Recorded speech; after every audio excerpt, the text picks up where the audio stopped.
Bueno, muchas gracias, Samu. Muchas gracias por invitarnos a participar. Esto va a ser medio una exposición del nivel de fanatismo, ¿no? Que profesamos acá con Ale. Bueno, Ale y yo, las dos somos DJs. Ale es productora, formamos parte de un colectivo que se llama Internacional Bailable. Yo soy investigadora en artes y, bueno, particularmente me interesa mucho la obra de Jar. Creo que nos gusta desde hace muchísimo tiempo, rondando el año 2012. Y, nada, y la verdad que esta oportunidad, no sé, me permitió de repente sistematizar un montón de nada, de información, de reflexiones que fui desarrollando un poco sobre la obra de Ayar y otro poco sobre el lugar que la obra de Ayar ocupa en nuestra contemporaneidad y todas las pensamientos, debates y apreciaciones que se pueden disparar a partir de la forma muy particular en la que él desarrolló su carrera. Eh, bueno, así que nada, sin más, damos comienzo. Eh, A ver, Ale, si podés pasar a la primera diapositiva, dejando atrás tan bonito collage. Acá hice otro collage. En este caso, de algunas manifestaciones que ya hizo en las redes sociales en las últimas semanas.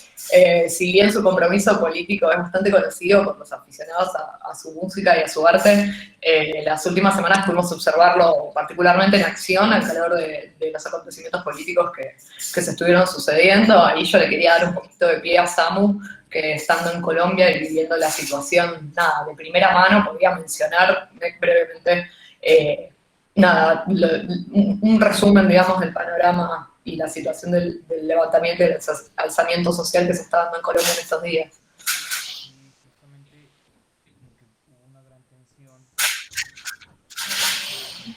este evento, no sabíamos si como que tenía sentido, lo sentía muy descolocado al principio, porque ha sido muy grande, como que las cifras dedicadas a eso han sido complicadas. Por ejemplo, las muertes han subido más de 50, las desapariciones son más de 300 y las imágenes oculares y las violaciones, ¿no? De forma carnal, digamos, que se han sucedido. Entonces, como que es algo que va subiendo, subiendo, subiendo en medio de las marchas y el gobierno pareciera como tratar de ocultar todo con un dedito, con una cintita, porque sale a decir lo ha desmentido, ha dado todas las pruebas, están metiendo mucho dinero para que no salga. Afortunadamente como que desde el lado joven y de estos como Twitter y todas estas plataformas se ha hecho como más masivo el mensaje y pues ha llegado, pero me recuerdo al principio amigos de España, amigos de Argentina me escribían como, oye, ¿qué está pasando? Acá no se ve nada, no entiendo. De hecho, una amiga una vez jugando Parchís, no sé si conocen, es una plataforma, un chico de España también le escribió como, oye, ¿está pasando algo allá? No ha sido muy grave, pero esperamos que llegue a todos porque la situación internacional genera de alguna forma algo en este gobierno que parece no querer admitir la inconformidad, ¿no? que se está dando y que es muy grande. Las marchas son muy, muy grandes, muy repetitivas, ya va un mes. Y para dimensionar, digamos, el de Chile duró solo 22 días, bueno, es un montón, pero duró como 22 días y tuvo menos muertes que el de Colombia. ¿Sí? Entonces, parece como que una situación grave de los derechos humanos. Mm. Ahí ya puedes continuar. No, está bien, un poco porque los eventos, al menos del mes de mayo, han sido tres, con este grado de relevancia, ¿no? Primero lo que estaba sucediendo en Colombia, que reseñaba Samu, después que Chile, que es el país natal de Nicolás Yarr, bien deben saber todos, eh, viene de una ola de protestas que data desde el 2019, casi ininterrumpidas, solo un poco limitadas por la pandemia, pero que han continuado. Y una de esas principales demandas que tenía el pueblo chileno era el cambio de la constitución chilena, una constitución heredada del régimen militar de Augusto Pinochet, que nunca había sido cambiada. y que condicionaba muchísimo la política local. Entonces, bueno, a mediados de mayo, el pueblo chileno pudo votar la composición de una nueva, o sea, la composición de la Convención Constituyente que se va a encargar de elaborar una nueva constitución. Lo más interesante fueron como los resultados de esa votación, porque se constituyó en un fuerte golpe a la derecha, que salió con unos números bastante bajos, y se pudo ver también una emergencia significativa del sector más combativo, el sector independiente, que viene sosteniendo estos reclamos en 2019. Y bueno, y por último Palestina, que probablemente también la mayoría sepa de qué estamos hablando y esté al tanto. A principios de mayo, frente al inminente desalojo por parte de la ley israelí y de un grupo de familias que habitaban el barrio de Sheikh Jarrah, se desató una serie de protestas y acciones defensivas palestinas que fueron respondidas por el Estado de Israel, con la irrupción en una de las mezquitas más sagradas que tienen los musulmanes y una serie de ataques aéreos sobre la franja de Gaza que se cobró la vida de casi 250 palestinos, entre los que se contaban más de 65 niños y niñas. Esto es una atrocidad más en la larga historia del apartheid que viene ejerciendo el Estado de Israel por sobre la población palestina. Y bueno, ahora también, no sé, Ale, si querés pasar a la próxima diapositiva. Entonces estábamos comentando esto, de que al menos lo que pudimos observar es que Yar estuvo bastante conectado con todas estas temáticas, particularmente históricamente mostró solidaridad con el pueblo palestino. Al comienzo de su carrera se unió al grupo de artistas que boicotean a Israel. ¿De qué manera? Bueno, decidiendo no presentarse en tierras israelíes. Pero bueno, acá en esta diapositiva, nada, la imagen que se ve es la tapa de una suerte de DJ set que se transmitió en una radio que tiene base en Belém, que fue un DJ set en solidaridad con Palestina y con Colombia. Le pusieron el nombre de Frente de Liberación Sonoro, y Nico participó armando un DJ set que incluye un montón de cantautores latinoamericanos, hay mucho Mercedes Sosa, bueno, está muy bonito. Después vamos a mandar una serie de links medio de souvenir, de regalo, un PDF ahí con mucha data para los que les interese seguir investigando. Y hacia el final incluyó algunos de sus temas nuevos, una forma simbólica de solidarizarse, además de participar en un par de charlas y demás. También, bueno, sí, son fuertísimos. Sí. Eso si no tuvieron la oportunidad, la verdad que lo recomiendo. Es un giro, yo creo que realmente es un giro en su carrera, o una pronunciación en última instancia, porque yo creo que se aboca muchísimo al formato de la canción de autor latinoamericana, que es una hermosa tradición bastante combativa que tenemos. Así que bueno, eso lo dejo ahí como para que después lo puedan chequear. A ver, Ale, si querés pasar a la próxima.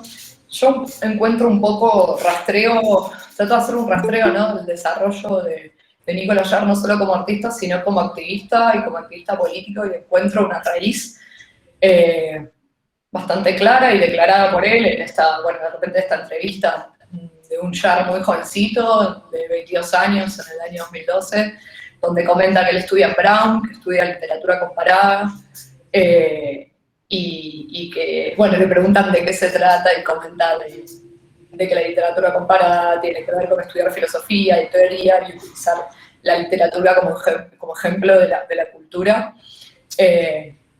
Y bueno, más o menos en esa época, junio del 2010, un poquito antes, esto creo que si no es su segundo EP, anda por ahí, cuando todavía hacía esta suerte de deep house, un poco extraño, ¿no?, un poco corrido, bien lento. Saca este EP que se llama chistosamente Marx y Engels, y donde pueden ver ahí las imágenes chiquititas, las caricaturas de Marx y Engels, que si bien es un gesto de alguna manera gracioso, creo que en algún punto muestra la raigambre y la relación que tiene en general, con la teoría y con el pensamiento. Eso también lo dice ahí abajo, dice como, le preguntan si existe vínculo entre lo que estudia y su música, y declara que por supuesto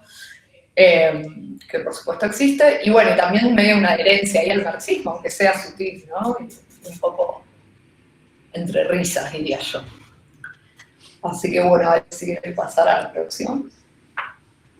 Dame un segundo que no me están dando la flechita. Estamos luchando con... Ay, bueno, ahora me fui al recarajo. Ok. Acá estamos. Perdón. Neofitas. Otro elemento en esta configuración de un artista con esta parada política tan particular para mí está en el trabajo también artístico de su padre, Alfredo Yar, un fotógrafo y artista visual muy reconocido, que estuvo exiliarse de Chile durante la dictadura chilena y se va a vivir a Nueva York, ahí es donde Yar nace, bueno, y demás. Y bueno, acá le preguntan por el padre y dice que su padre es un artista visual, pero ante todo es un artista político y social, y que su trabajo está basado en la idea de que el arte es inherentemente político.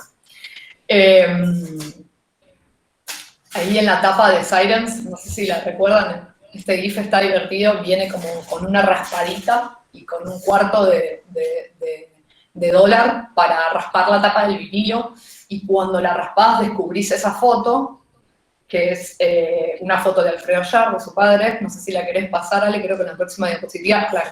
Bueno, esta es una foto muy similar, tomada en la misma serie, donde creo que Alfredo Yar gana una suerte de subsidio o premio para hacer una intervención artística en Nueva York, y genera esta serie de carteles luminosos que discuten esta constante norteamericana de arrogarse la identidad americana, ¿no? Como si solamente existiera el norte.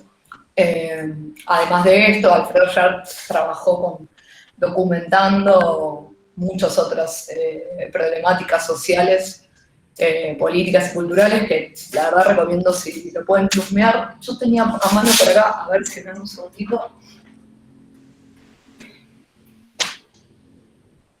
Hay un par de libros que trabajan con su, no sé si se ven ahí, pero que trabajan su obra. Debe haber más, pero esos están muy buenos, que son muy interesantes para ver también todos esos trabajos alrededor de los 70 que hace Alfredo Yar, y que claramente para mí han tenido que ver en las posturas de Nico, ¿no? Y en el trabajo de Nico. A ver si seguimos. Sí, así si es. querés pasar. Sí, a ver, esperemos ahí.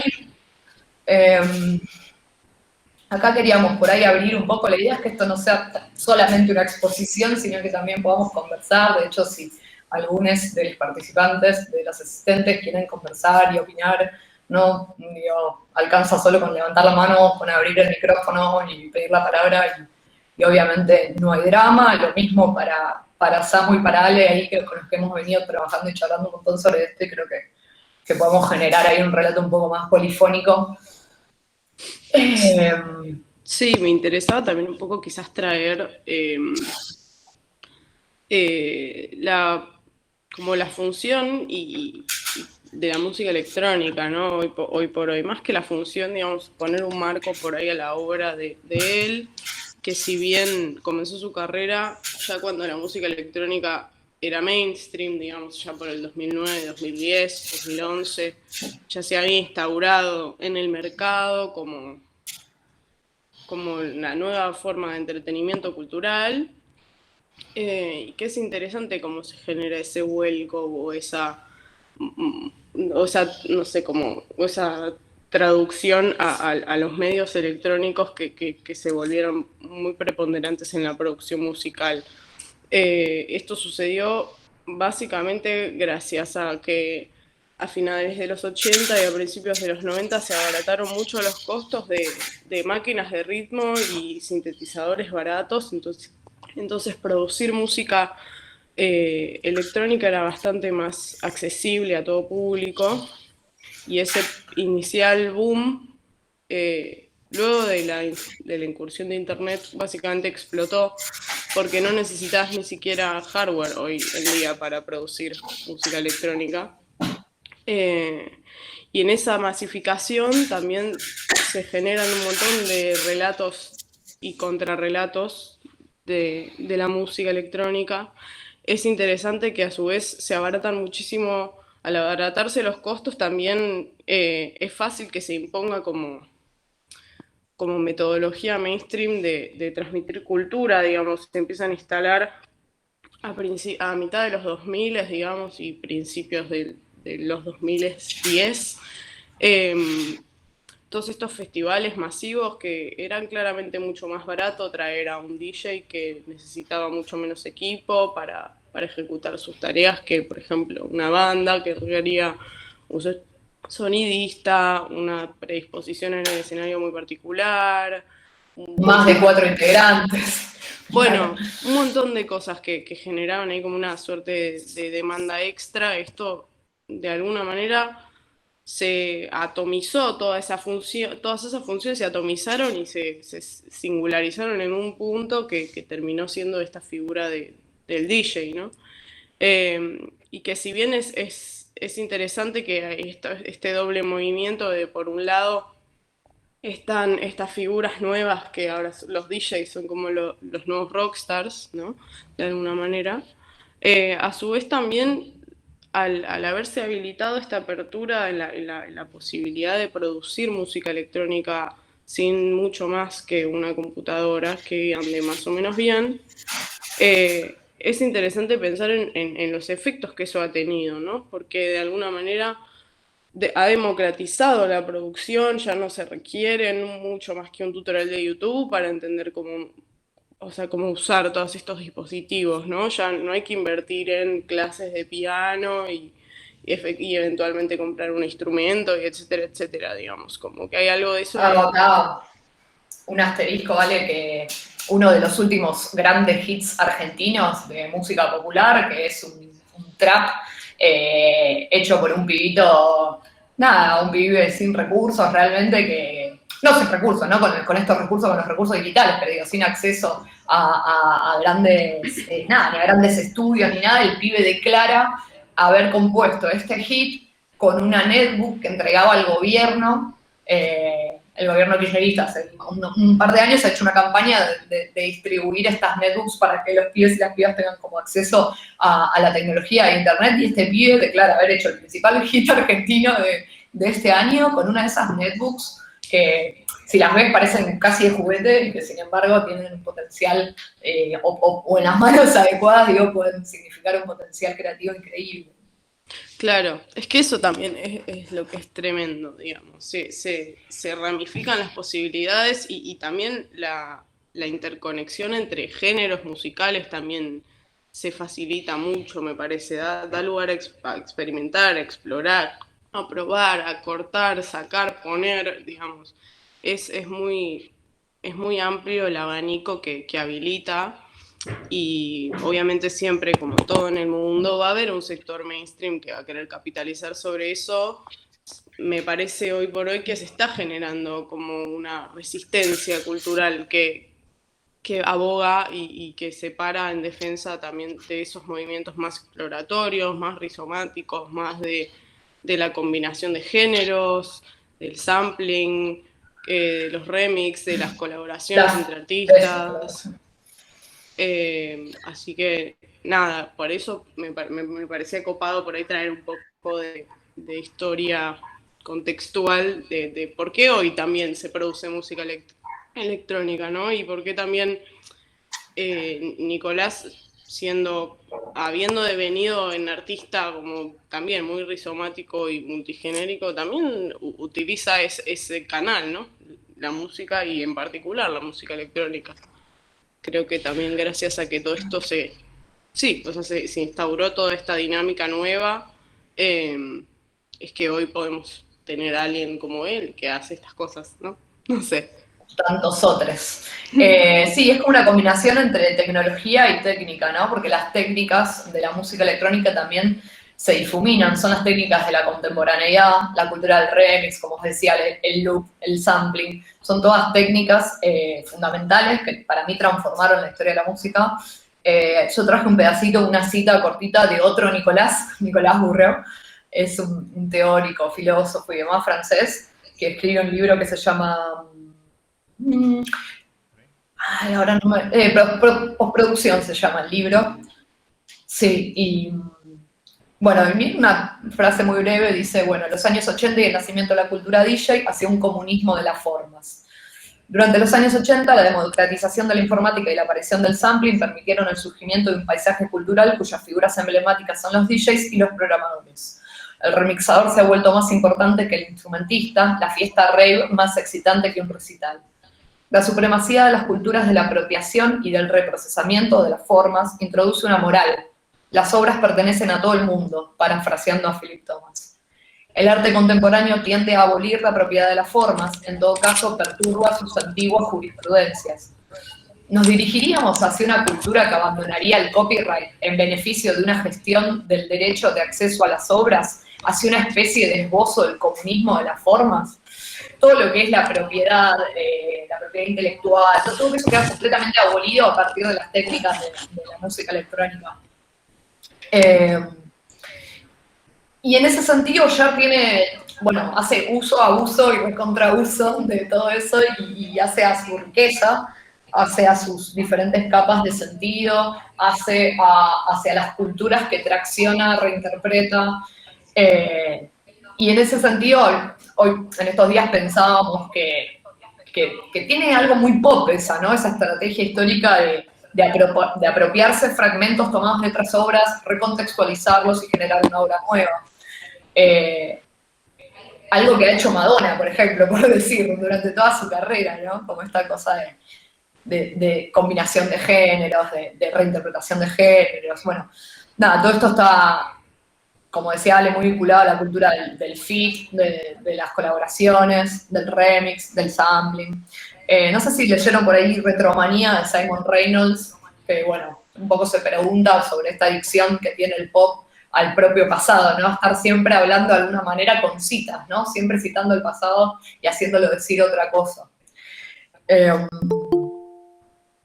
Y bueno, la otra estrategia que veíamos también es esta cuestión de que el tipo se ha dedicado bastante profundamente a explorar sus raíces y tiene como esa sensibilidad un poco de, bueno, obviamente por haber tenido la oportunidad, pero muy de ciudadano del mundo, ¿no? De poder traccionar sus raíces latinoamericanas, traer la tradición chilena, también traer su herencia yankee con el hip hop o con el rock de los 50s, o bueno, de repente agarrar música de Medio Oriente, ¿no?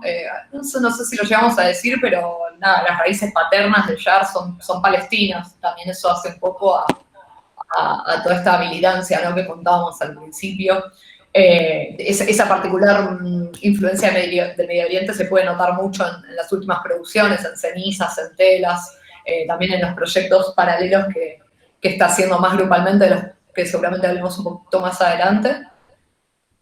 Y un poco pensando en otras producciones suyas con esta lógica, no sé, Ale, si querés pasar de diapo. Recordábamos que en 2013 nació Other People, que es el sello que Nico fundó, que funcionó hasta el 2016 funcionaba como un sistema de suscripción, ¿no? Vos te suscribías pagando determinada plata por mes y te mandaban semanalmente una entrega que podía incluir piezas musicales, imágenes, lecturas, tanto de Nico como de otros artistas allegados a él, también artistas que interesante que están situadas a lo largo y ancho del mundo, una de las posibilidades que realmente ha acercado Internet. Y bueno, y algo interesante también para comentar sobre esto es que a principios del 2020, y sobre todo a través de la crisis del COVID-19 y demás, Other People se convirtió en un sello discográfico sin fines de lucro y reparte las ganancias entre los artistas participantes y otras organizaciones y causas con las que, nada, se sienten enlazados. Esto es bastante curioso. A ver, Ale, si querés pasar la próxima. Sí. Y no sé si recuerdan también el proyecto de Network. Ale, te pido un favor, te muteás un toque, que estoy escuchando ahí. Buenísimo, gracias. Encima estamos en la misma casa, entonces todo se escucha 20 veces. No sé si recuerdan de Network. En el 2016, junto con algunos colaboradores, sobre la plataforma, sobre el sello Other People, crearon una radio ficcional que consistía en 111 estaciones radiales falsas. Eran como piezas de DJ sets de todo tipo y color, de todos los estilos posibles, acompañadas por unas obras gráficas que acá pusimos un par para verlas. Pero estaban, la verdad que muy pagadas. Quizás todo ese material que ya no está disponible online también fue recopilado y lo dejamos ahí en los links para que lo bajen. Cuando no saben qué escuchar a la noche, pueden ponerse cualquiera de las radios ficcionales, que están muy buenas. Bueno, no sé si alguien tiene algún comentario sobre todo este segmento.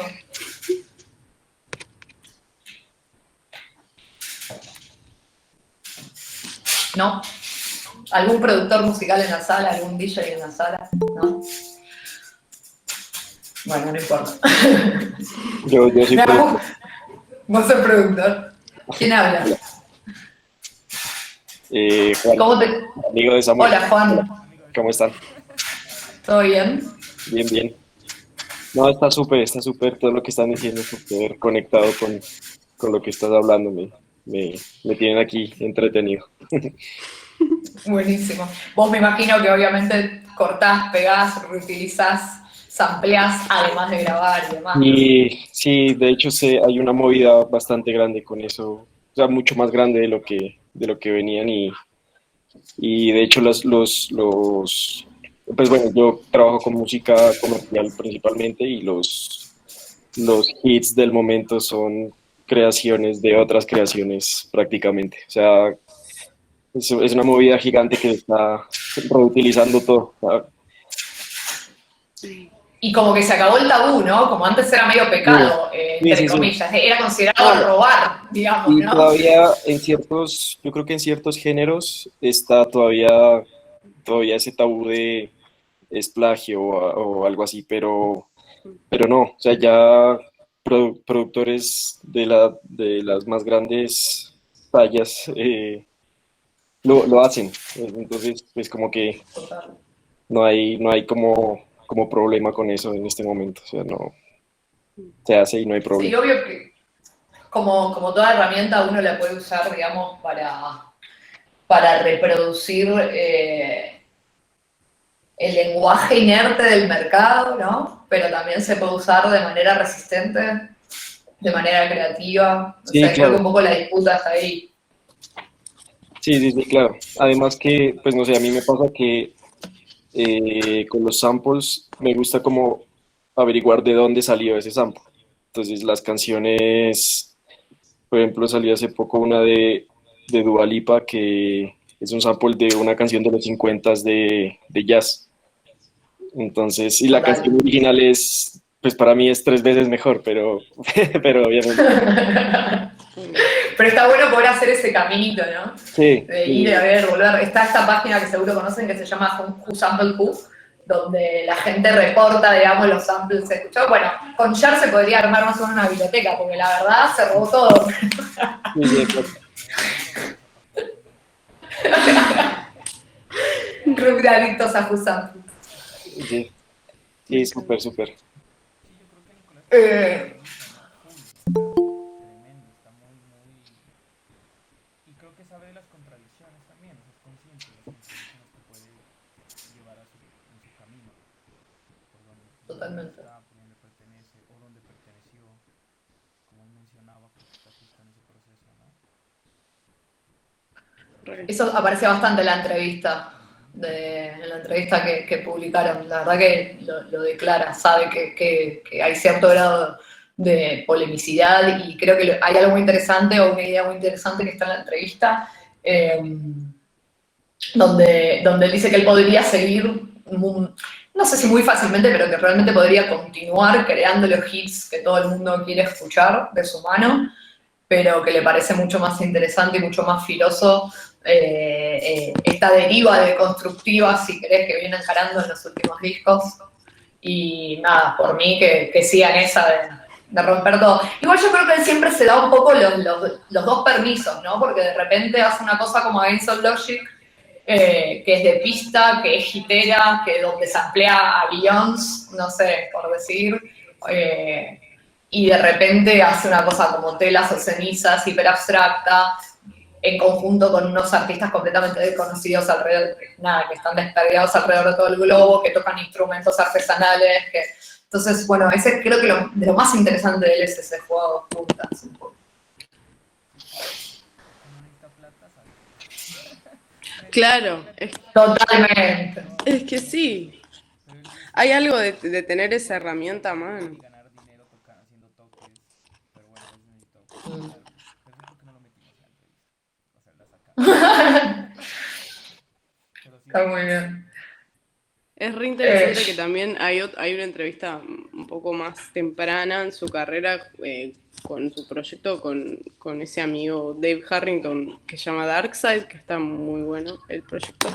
En una entrevista justamente habla de esto, está linkeada en el PDF que vamos a compartirles, así que la pueden leer luego, pero es muy interesante porque retrae esta idea de esta ficción de la fórmula y de qué modo él también es muy consciente de que querer salirse de la fórmula también es una fórmula, entonces hay que generar como una tercer cosa que vendría a ser como habitar esos dos espacios en simultáneo, ¿no? Como una integración de ese corrimiento, pero a la vez como un deseo de saber qué es lo que funciona en algún punto. Es como, sí, no te voy a mentir en la cara, sé que esto que garpa y está buenísimo y te gusta porque te tiene que gustar de algún modo, ¿no? Pero vuelve mucho también esa idea de que sea la música lo que lo guíe a generar en última instancia lo que sea que derive de la producción a veces, más allá de que puede ser que haya momentos en los que hay una decisión súper consciente de decir, bueno, quiero hacer plata este mes, vamos a hacer un disco de hitazos. Pero poder evitar esas contradicciones me parece lo más interesante también de la obra de Jar. sí, recién pensaba que además esta estrategia, frente a tanta, digamos,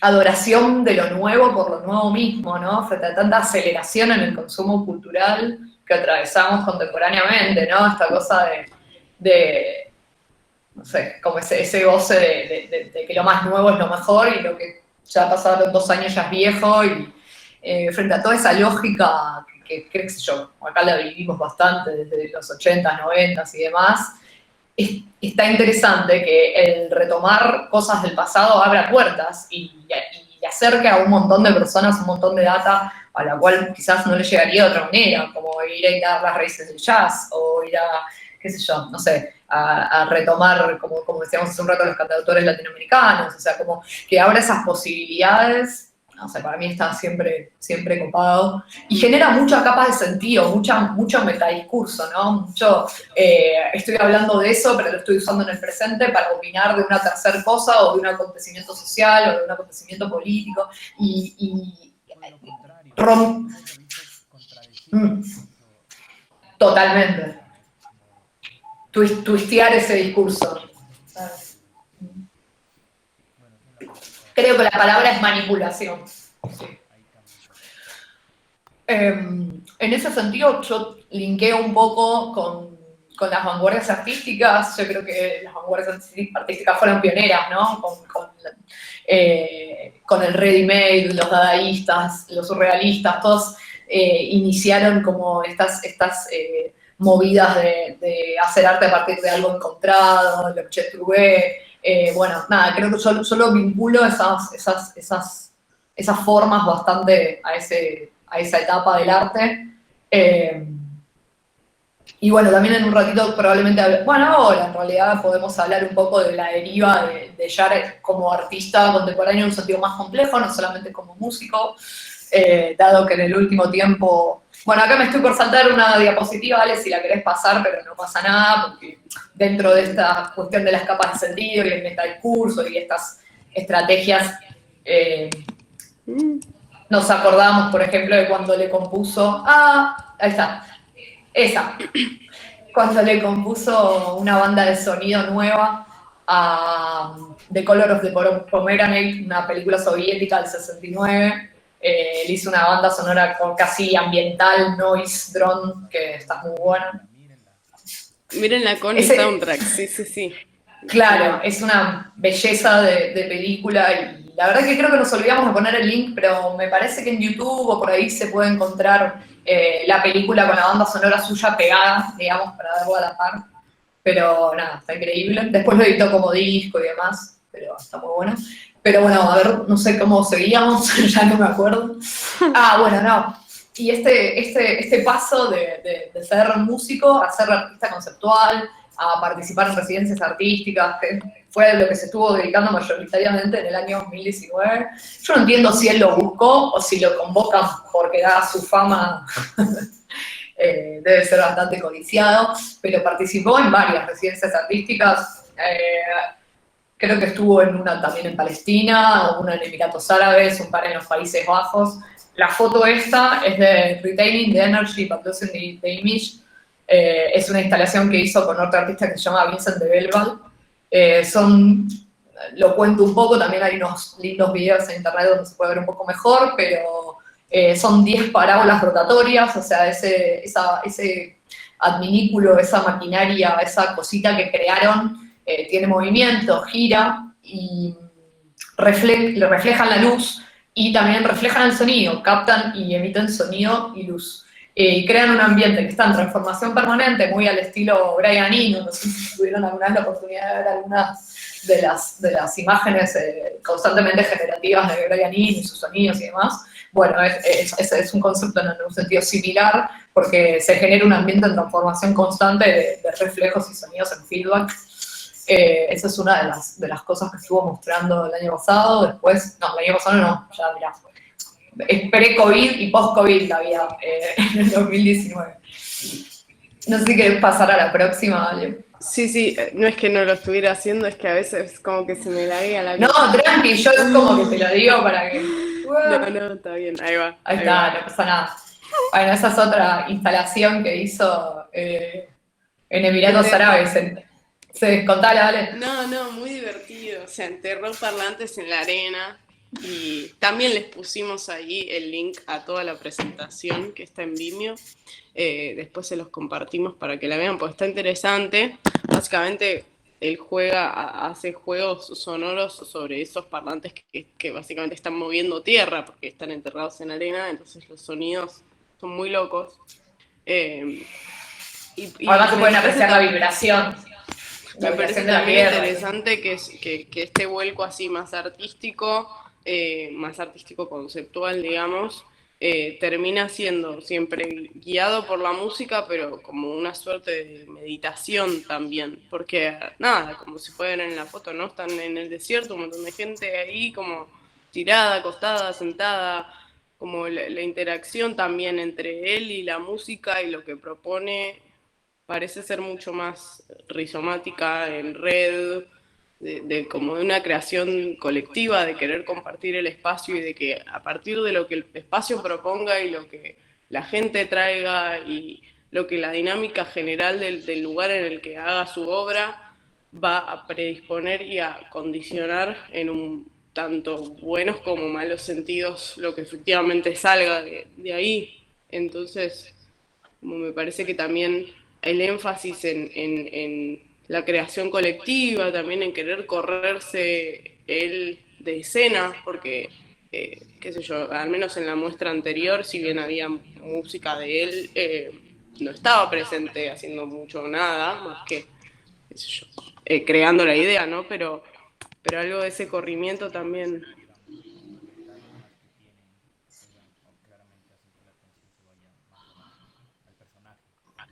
Claro, sí.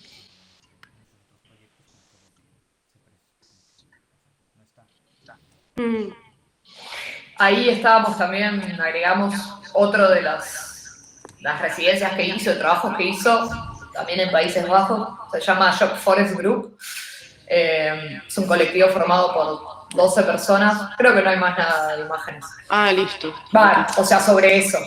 De una. Sí. Es un colectivo formado por 12 personas que toma su nombre de un bosque militar en Zaandam, en Países Bajos, que es un bosque militar, es un bosque creado cuasi artificialmente para ser bombardeado. O sea, es una cosa como muy delirante. Esos ya están desusos, son como unas ruinas, se ha armado como un espacio para residencias artísticas, y bueno, ahí es donde se constituyó este grupo de 12 personas, entre las que está Nico. Ellos dicen declararse en contra del arte producido por una única mente y ven estoy leyendo, ¿no? Obviamente, ven la emancipación creativa en actos de reflexión colectiva que exceden las categorías estrictas y las divisiones. Dice que creen en la sanación colectiva como una potencial alternativa a las fuerzas individualistas profundamente incrustadas dentro del caos neoliberal. Bueno, una declaración pomposa, pero que al fin y al cabo el laburo que hicieron estuvo muy interesante porque agarraron tipo digamos, los tocones de los árboles con todas sus raíces gigantes así y los llevaron adentro de la galería. Después hicieron una serie de pruebas sonoras y demás en un túnel subterráneo que se usaba para probar los cañones de la fábrica de armas militares de este lugar. Bueno, nada, toda una serie de reflexiones conceptuales que hacen a lo más lindo de la tradición del artista investigador, de alguna manera, ¿no? Al poder agarrar un lugar que tiene una carga tremenda negativa, que ha sido una aberración en la historia de la humanidad, y poder como trabajar con eso, desnudarlo, visibilizarlo, insertar otro lenguaje, insertar otro mensaje. Así que nada, todo ese laburo es como, viene siendo así como la colita de su carrera, y está bastante interesante. Y ahí me parece que le doy pie a Ale si quiere arrancar con algo que está muy vinculado con esto que venimos diciendo. Sí. Bueno, básicamente nada, como yo creo que intuyo, siento, me genera su obra una suerte de hipótesis, y también al haber hecho toda la investigación que hicimos para llegar al día de hoy y a toda esta presentación, que hay como una tendencia en todo su proceso creativo, creo, hacia una deformación de las formas, hacia una disolución. Se desdibuja a él como figura, como artista central, me parece, sobre todo cada vez más en este tipo de proyectos como que hablábamos recién, ¿no? Me parece que es muy claro el corrimiento que hace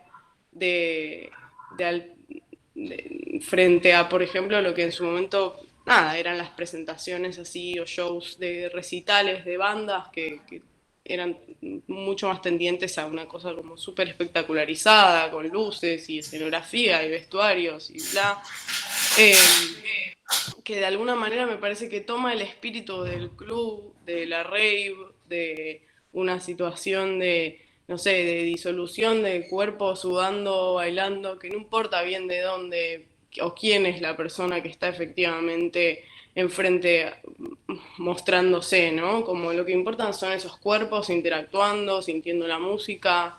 Me parece que hay algo como de esa esencia del club o mismo de la función que cumple la música, ¿no? Que es un poco unificar y a su vez disolver fronteras, que la hace muy carne él, me parece.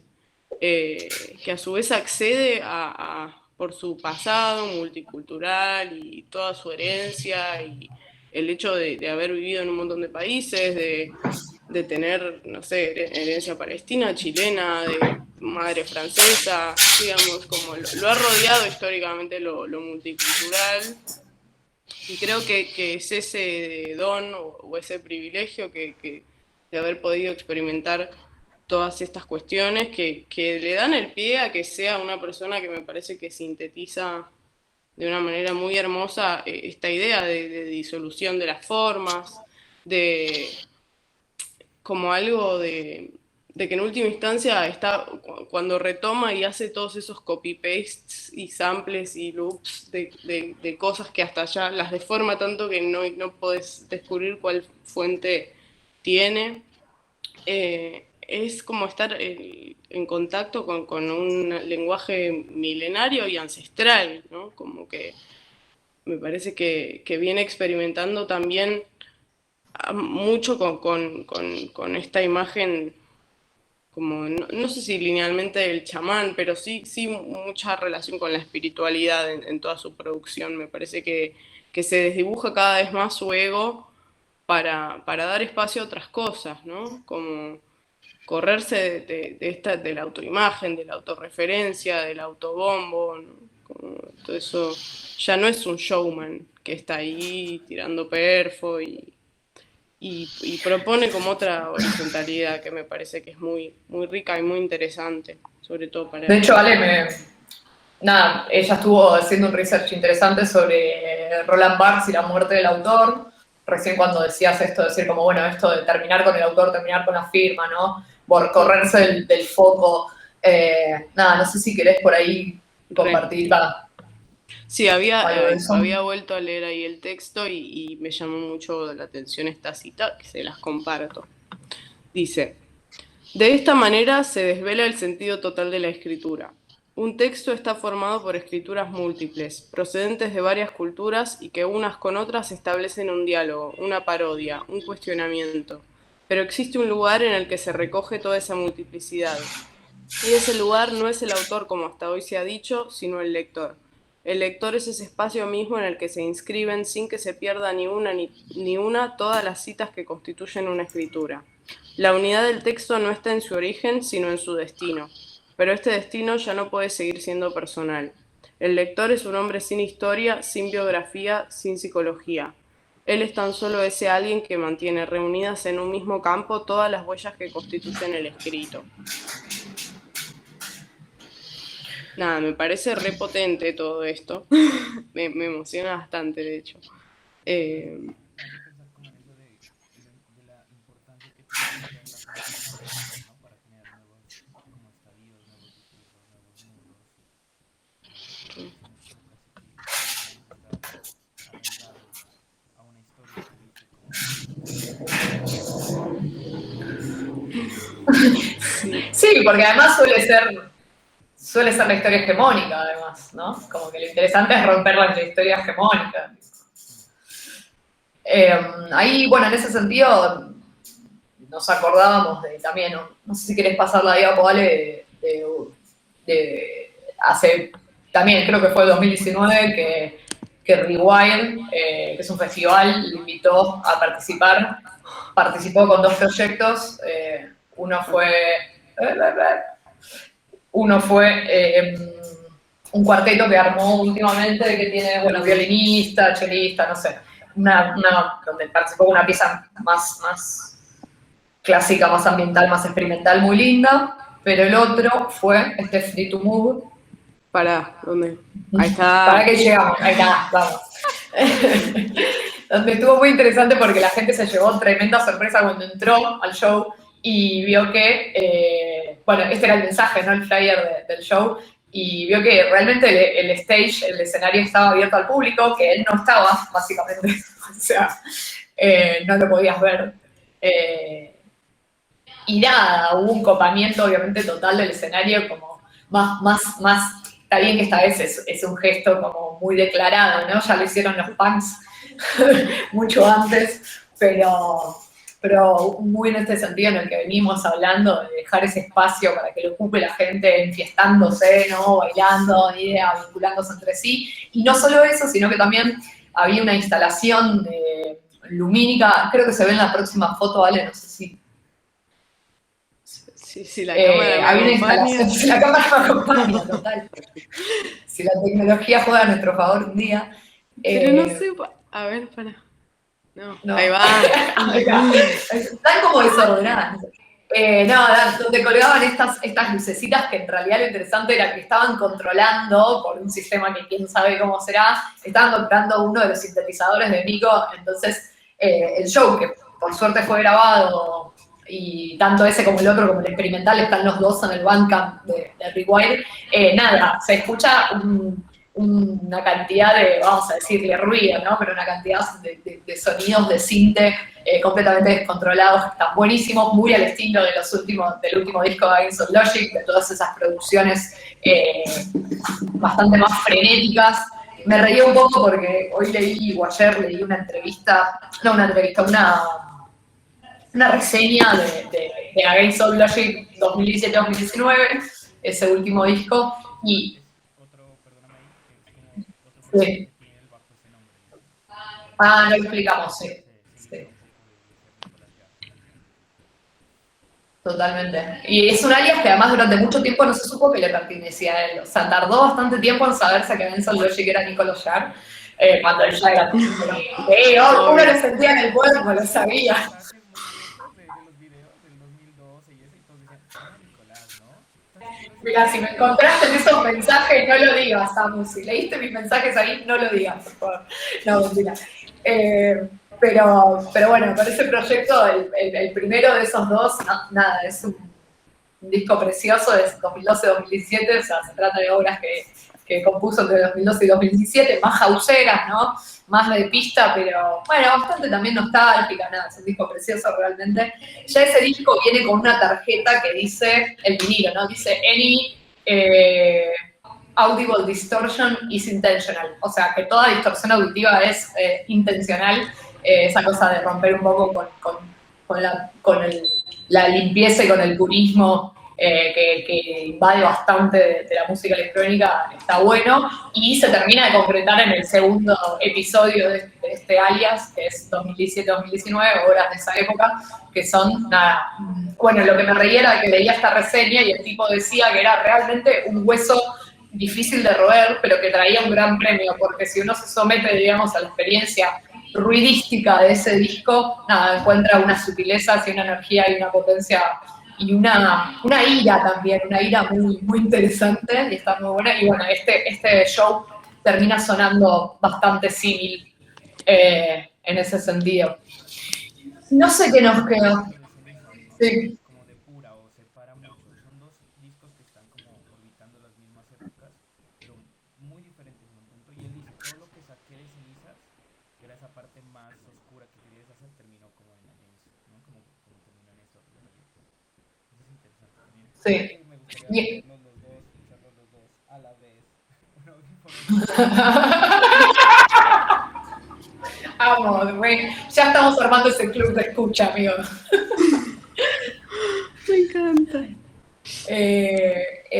Sí, además Cenizas tiene esta cosa de, bueno, ya todo esto se va a ir deformando porque uno fue tomando decisiones a lo largo, hemos ido tomando decisiones sobre el contenido mediante fuimos charlando y ya no sé bien qué queda, qué no queda.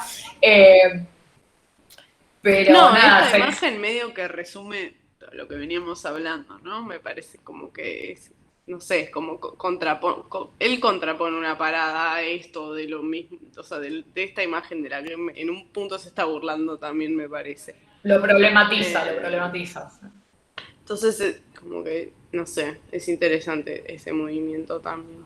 Pero, Iba a decir esto, que también un poco en ese sentido, que Cenizas lo presentó en los primeros meses de la pandemia, es un disco que es realmente muy intenso a nivel sensible, es muy espiritual y es bastante oscuro, de hecho habla de unas épocas bastante complicadas para la humanidad y fue muy curioso porque la presentación en el auge de los streamings, ¿no? La hizo vía Twitch, obviamente en dirección con todo esto que estamos diciendo, no puso su cara, o sea, puso una plantilla de la tapa de cenizas rellena de su proyecto de Ableton Live, ¿no? Que se podía como ver sin ver bien lo que estaba haciendo, ¿no? Pero no estaba él presente.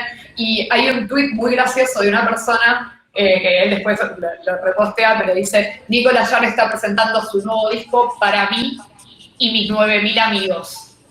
O sea, el pibe comenta eso en Twitter porque había 9.000 personas conectadas escuchando la premiere, que casi que la regaló, digamos, no sé si era su idea realmente presentarlo de esa manera. Obviamente el COVID rompió con los planes de todo el mundo, pero encontró como esa manera que se sintió extrañamente comunitaria, extrañamente ritual ese extreme, ¿no? Al menos, no sé, yo que estuve ahí lo viví de una forma muy, muy fuerte y se pudo canalizar bastante. yo que soy la Perdón, qué vergüenza.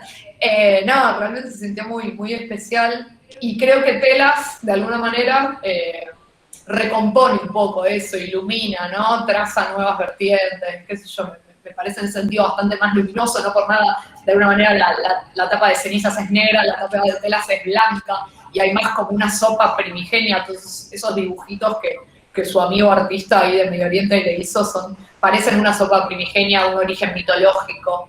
Esos eran los del primer collage que pusimos al principio, pero no, nada, me parece que son dos obras que cambian muchísimo la dirección de su carrera y que nada, celebramos. Y no sé, ¿qué más? Si alguien tiene más comentarios. Hay algo ahí que me gustaría mencionar también, y es un poco como esta idea de que no existe un archivo vacío. Hablando sobre los conciertos, por supuesto, como cuando les llegó al desierto, tocó como un ratito House y le dijo, ahora sí escuchen el desierto, y se fue. A todos los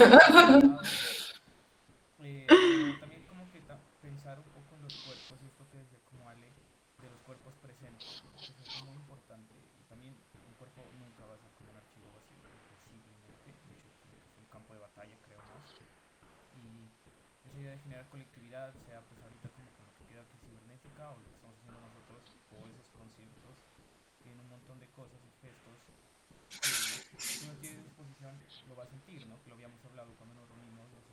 Y era eso, ¿no? A veces quizás Nicolás no es como, digamos, sí, el más político, no es como Víctor Jara que está diciendo todo, o Violeta Parra, pero tiene un montón de glitches, tiene un montón de citas a todo esto, y si uno pone atención, como que va a encontrarlo, ¿no? Creo que lo mencionó un poquito No, por ejemplo, y en eso cuando va Totalmente. temas, y estos últimos dos temas, ¿no? Que dice como las piedras que nos tiran, las piedras que nos unen, bueno, no sé, a mí me habla de ahorita, tirar piedras. Es tremendo. El último que está por salir va muy en ese sentido, o sea, creo que se manifiesta de forma mucho más evidente. Sí. Sí. A veces está bueno también jugar con esto, ¿no? Con el nivel de información que se da, o que el otro, o que esperamos que el otro termine de como llenar esos espacios, o también darlo directamente, pero creo que está muy bien como ha venido también jugando. Sí, Bueno, es otra de las cosas que dice. Me da la sensación que es como muy,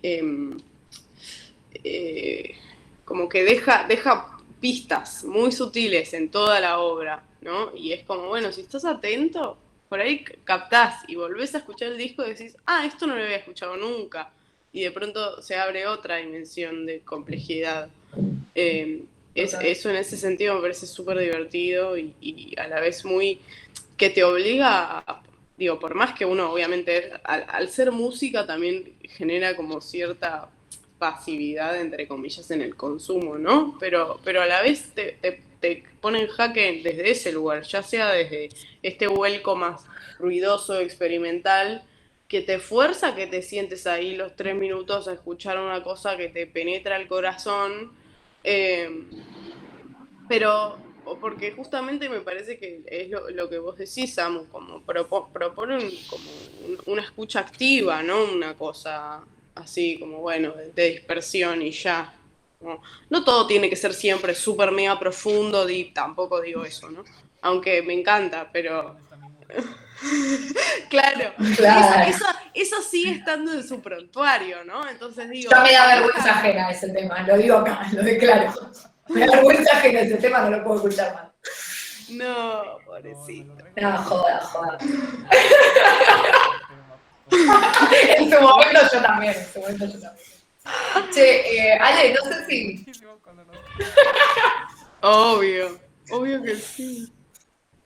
Che, Ale, no sé si están ahí las diapos más de Transition. Yo no sé si vamos a poder compartir el audio o no, pero igual me gustaría comentar un poco de Transition porque, no sé, sí, porque me parece una de las cosas más copadas que he hecho. Lo voy a ver, espera, ponele pausa. Fíjate que había otra diapo que no es ese video.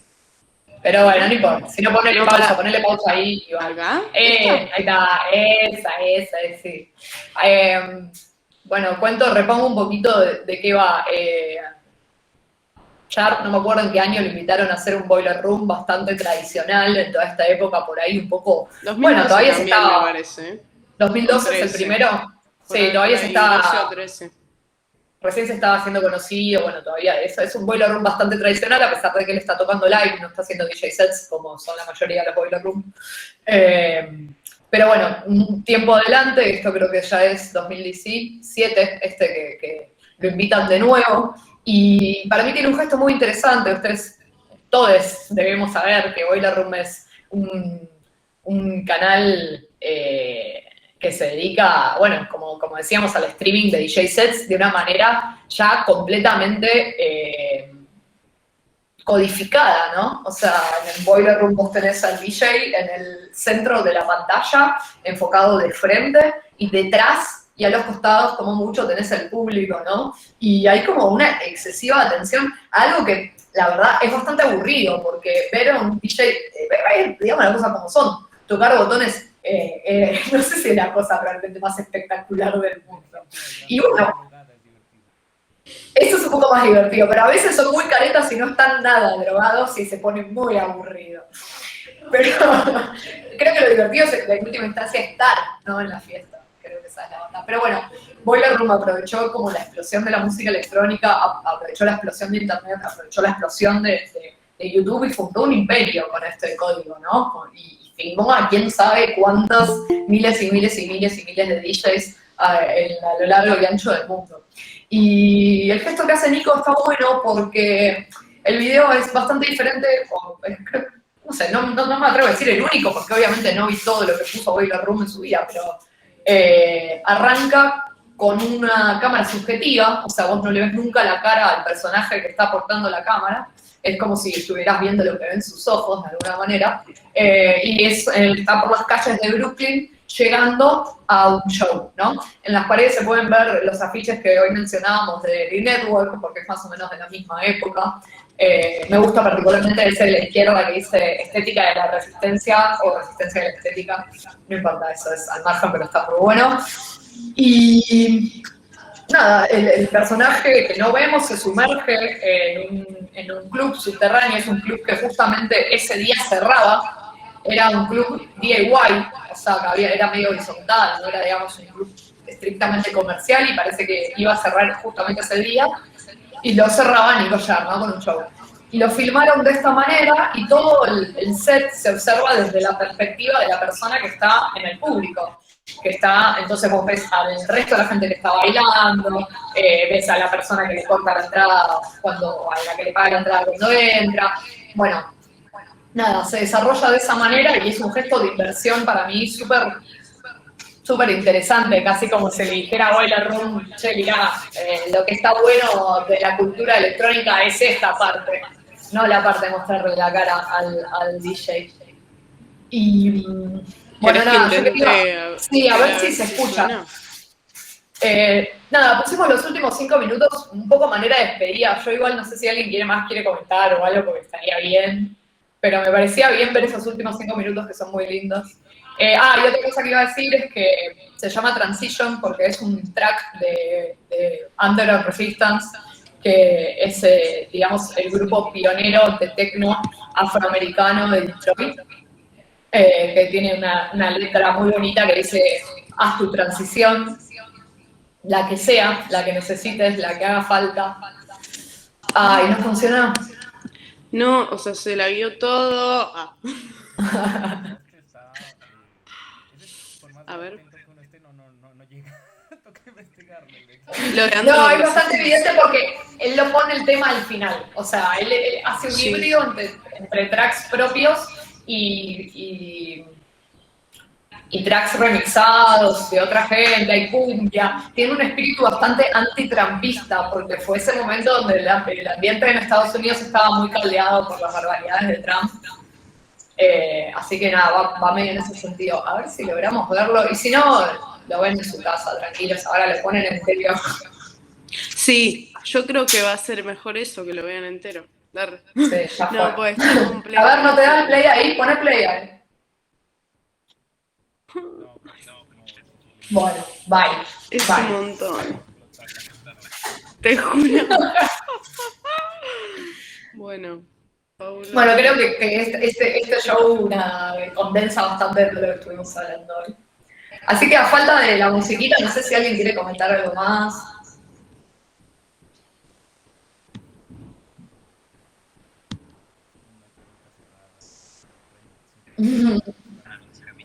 Claro, Claro, no hay, no no me hay bien ni gusta, mal. me parece un gil. ¿Te imaginas? Todavía que tenemos ahí como el club de fans, presidencia del club de fans total. Se pudre todo. No, bueno, nada. Sí. Oh, qué bueno. Gracias a vos por venir. Ojalá lo hayan pasado bien. Yo no puedo creer que haya 26 personas en esta. Gracias a todos, realmente. Sí, me emociona mucho. Qué bien. Pensar como que, así como está Nicolás, van a haber un montón de artistas en los cuales uno quizás tiene que estar en esta forma. Nunca somos oyentes pasivos, ¿no? Claro, o sea, no. Pero poner un poquito de atención a veces no viene mal en todo, en lo que consumimos, en lo que decimos. Incentiva que tenía el audio apagado y es importante, ¿no? Y eso también puede ser, esto también puede ser como una invitación a eso, a que quizás nos detengamos en estos tiempos tan rápidos, en pequeñas cosas. Y de hecho el próximo título, que es el de Midori Takada, va a tener que ver Va. con las Muy bien, pasa el chivo, Samu. que ahí ya veremos, ya les llegará. Antes que nada, siento que pena, sí, porque se va la gente. Si quieren que les mandemos Ah, compartámosle el link. Sí. Ah, sí, sí, sí. ahí va el link. Pane que yo les mando Ah, el ¿querés link al mandarlo archivo tipo este. por el Sí, ahí lo chat? mando. Sí, pero aguárdame un segundito que no lo tenía. A ver. No te- Nada, es como un souvenir, hay bastantes links para seguir chequeando, también están nuestros contactos, digamos, los contactos del Internacional Bailable, que es nuestro colectivo de música electrónica acá en Buenos Aires. Nada, solíamos hacer fiestas, ahora sentimos que nunca más va a volver a suceder, pero esperemos que sí. No lo digas, no lo digas. Y un poco Samu, ¿sabes? También que pensaba que hay algo interesante también de dejarse atravesar por todo esto, inspirarse y tomar las armas, ¿no? Tomar las armas me refiero a las que quieran, pero que pueden ser las armas musicales también o las armas creativas. Como decíamos, no es tan difícil ponerse a producir, no es tan difícil ponerse a tocar, no es tan difícil organizar fiestas, no es tan difícil crear fanzines y si uno lo hace junto a un colectivo, si uno se junta con más gente para hacerlo, siempre la experiencia es mucho más enriquecedora y surgen cosas muy, muy profundas y muy copadas y creo que, nada, mejoran el mundo y mejoran la vida. Si quieren dejar sus correos para que les lleguen los libritos en PDF, esa es la idea de Friki Fronte, y si ustedes quieren enviarlos los envían, pueden dejarlos aquí en un mensaje, los agregamos también a la lista. No mandamos spam, no se van a preocupar. Pero los meets, digamos. Una pregunta, ¿cómo se llamaba la película que remusicalizó ya? El color de la granada es en español. Ah, Ok, pero lo podemos tipear, ¿no? súper. Esa. 1969. Sergei para... Ah, no. Quechua, quechua. Te lo debo, aunque me encantaría.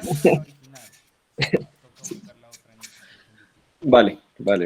Che, muchas gracias a todos realmente por estar, por venir, por escuchar, por Sí. compartir.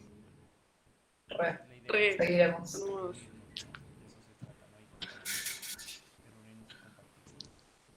Re. Donde estamos vendiendo tiempos compartidos. No somos una secta. O quizás. Bueno, un abrazo a todos. Muchas gracias a todos. Hermoso. Hermosísimo. Gracias. No me vayan los Chau, chis. chao. Adiós. Adiós.